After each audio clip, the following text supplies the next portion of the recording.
সবে তো বাজেট ঘোষণা হলো, বাজেটে এবারের বাজেটে হেলথের যে পোর্টফোলিওটা আপনারা দেখবেন, এটি কিন্তু সববারের চাইতে বেশি।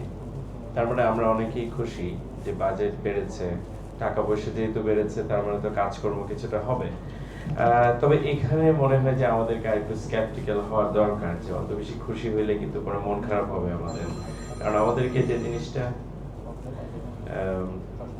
সরি তো আমাদেরকে যেটা বলছিলাম যে অত বেশি খুশি হলে পরে মন খারাপ হতে হয়, এই কারণে যে পরে যদি দেখি যে এত টাকা খরচ হয়ে কি লাভ হলো আমাদের, সেই তো আগের ঝামেলা আগের মতন রয়ে গেল। এমন যদি হয় আগামী বছর গিয়ে তখন আবার কেউ যদি বলে বাজেট এবারও বাড়বে, তখন মন ভালো লাগবে না আমাদের। যে আরেকটা জিনিস, যে গ্রোয়িং যে কনসার্ন গুলি আমাদের চারপাশে সারা ওয়ার্ল্ডে, এখন আমি মিজলস আউটব্রেক বাংলাদেশে এখনো পাচ্ছি আমরা। কোভিড তো চলে গেল কিন্তু তাও যায়নি, long COVID is still there.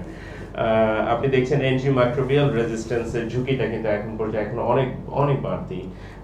Climate induce যে পরিমাণ হচ্ছে ডিজিজ বার্ডেন আমাদের তৈরি হচ্ছে, এটি আমরা খুব সিরিয়াসলি এখনো নিচ্ছি না। যে হেলথ স্বাস্থ্য ঝুঁকি যেটাকে আমরা আগে মনে করতাম, স্বাস্থ্য ঝুঁকির ধরন কিন্তু পাল্টে গেছে, কিন্তু সমস্যাটা হচ্ছে আমাদের অ্যাড্রেস করার তরিকা একই রয়ে গেছে। যেমন ধরেন আপনি যদি কোথাও মানে কোনো একটা এলাকায় দেখেন, এখনো সংসদের দিকে তাকিয়ে দেখেন, কথা হচ্ছে আমার এলাকায় অ্যাম্বুলেন্স লাগবে, আমার এলাকায় স্বাস্থ্যে মানে হাসপাতালে সিট বানাইতে হবে। আমি একটা প্রাইমারি জায়গায় আপনি আসেন, সেটা হচ্ছে বাংলাদেশের হেলথ কেয়ার সিস্টেমকে যদি আপনি আসলে রেজিলিয়েন্ট করতে চান, তাহলে আপনাকে প্রথমত হচ্ছে এই যে শয্যা মানে বেড বাড়ানো আর অ্যাম্বুলেন্স বাড়ানোর চিন্তা থেকে বের হয়ে আসতে হবে। ইনফ্রাস্ট্রাকচার দিয়ে আপনি কোনোদিন হচ্ছে একটা দেশের হেলথ সিস্টেম ঠিক করতে পারবেন না। What you need is resilience, what you need is better preparedness. আমরা কিন্তু রেডি না, মানে দাঁড়াচ্ছে হচ্ছে আপনি সকালবেলা বেরোলেন, ছাতা নিয়ে বের হলেন, আপনি ভিজে গেছেন, এখন বলছেন যে ভিজে যাওয়াটা একটা দুর্ভাগ্য। It's basically your planning failure.